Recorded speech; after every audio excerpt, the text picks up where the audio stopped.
केंद्र की सरकार ने 4 साल पहले जम्मू कश्मीर के हालात में बदलाव की सोच के साथ एक ऐतिहासिक निर्णय लिया। 5 अगस्त 2019 को केंद्रीय गृह मंत्री अमित शाह ने संसद में जम्मू कश्मीर का विशेष दर्जा समाप्त करने और इसे 2 केंद्र शासित प्रदेशों में विभाजित करने का प्रस्ताव रखा, जो दोनों सदनों के द्वारा पारित भी हो गया। इससे पूर्व जम्मू कश्मीर को संविधान के अनुच्छेद 370 और अनुच्छेद 35A के तहत विशेष दर्जा प्राप्त था। ज्ञात रहे कि धारा 370 को हटाने का भारतीय जनता पार्टी का पुराना नारा रहा है। सरकार के इस फैसले के खिलाफ सुप्रीम कोर्ट में कई याचिकाएं भी दायर की गयी। हाल ही में सुप्रीम कोर्ट ने सरकार के इस फैसले को सही बताते हुए निर्णय सरकार के पक्षों को दिया। चलिए जानते हैं कि अनुच्छेद 370 हटने के बाद 5 अगस्त 2019 से अब तक जम्मू कश्मीर कितना बदला है। 2019 से पहले विशेष दर्जा के चलते जम्मू कश्मीर में बाहर के लोगों को जमीन खरीदने की अनुमति नहीं थी।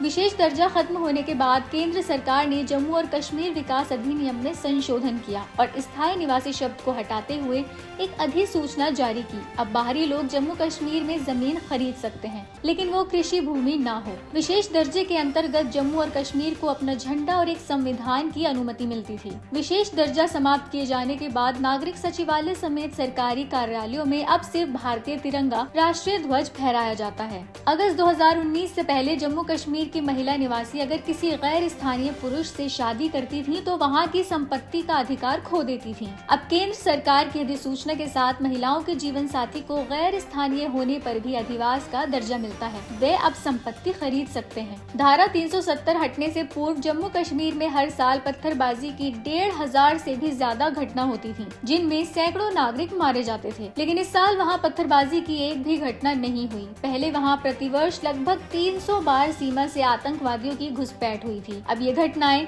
50 से भी कम है। 2019 से पहले जम्मू कश्मीर की जीडीपी 1 लाख करोड़ थी। अब ये 2,27,000 करोड़ रुपए हो गई है। 2019 से पहले जम्मू कश्मीर में हर साल मुश्किल से 10 से 15 लाख पर्यटक पहुंचते थे। अब वहां हर साल 2 करोड़ पर्यटक पहुंचते हैं। पिछले 4 सालों में जम्मू कश्मीर आतंकवादी हमलों में 58% कमी आई है। 31 सालों के बाद 2021 में फिर से कश्मीर में सिनेमा हॉल्स खुले और अब जम्मू कश्मीर के युवा ब्रेन वॉश होने के बजाय देश के लिए खेलों में मेडल लाने के लिए मेहनत कर रहे हैं। पहले जम्मू कश्मीर के 2 लाख युवा खेलों से जुड़े थे, अब इनकी संख्या 60 लाख हो गई है। इससे आप समझ सकते हैं कि आर्टिकल 370 हटने से न केवल जम्मू कश्मीर का कायाकल्प हुआ है, बल्कि देश में भी स्थिरता का वातावरण बना है।